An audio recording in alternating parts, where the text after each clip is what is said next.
Why are you the way that you are? I mean, why do you do the things that you do? When I'm dealing with couples that can't seem to get on the same page, like whether it's arguing, fighting, or cheating, the one thing that needs to be explored in every situation is motives. So there was a new couple that had just gotten together. We'll call them Dre and Lisa. And for the first month in their relationship, everything seemed great.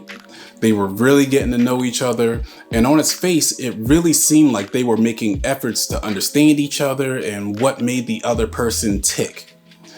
After about 2 to 3 months in the relationship, Dre started to get frustrated because as much as he was trying to get to know Lisa, it seemed like he was always doing something wrong. I'm not talking about anything major like cheating. I'm talking about small things like Lisa got mad at Dre because he said he was going to call her back in an hour and he ended up forgetting the call. Or something like every day Dre would send a text, "Good morning, Queen," to Lisa, and one morning he was running late to work and forgets to text her. Then when he got to work, he sees a text from her saying, "Good morning to you too." Now he knows what that passive aggressive text means.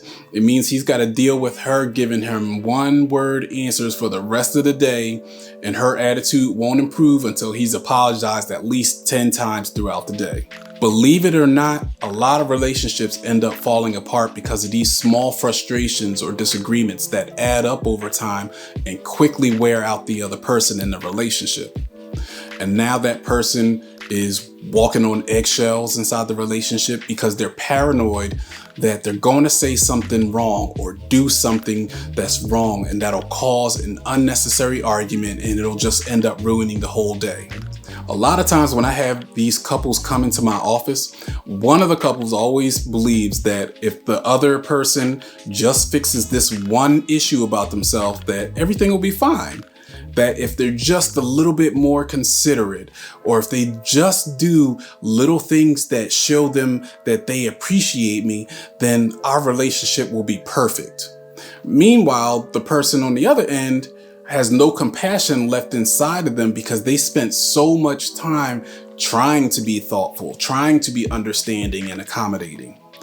A lot of times we don't take the time to reflect on our own motives of why we have these unfair expectations of our partners in our relationships. And it seems like everyone we get with just lets us down in some way, shape, or form. And before you know it, we've been through 5 different relationships that all end for the same reasons. We don't realize that a lot of things that we do are motivated by things like respect, peace, reputation, power, freedom, happiness. Maybe the reason Lisa critiques everything that Dre does and seems to hold him to these high expectations is because when she was a kid, she always asked her dad to buy things for her. Her dad and mom end up getting divorced and dad leaves the house. And because Lisa didn't know about the problems inside the marriage that led to the divorce, she created this thing in her head that the reason dad left is because I asked him for too much. I asked him to buy me too much, and now he got tired of me. Now, as an adult, Lisa has developed this core feeling and motive of people will leave me if I ask for too much. So Lisa doesn't understand that she unconsciously tests everyone that she gets into a relationship with unfair expectations because she unknowingly wants to see if I do this, if I ask for this, he will leave me.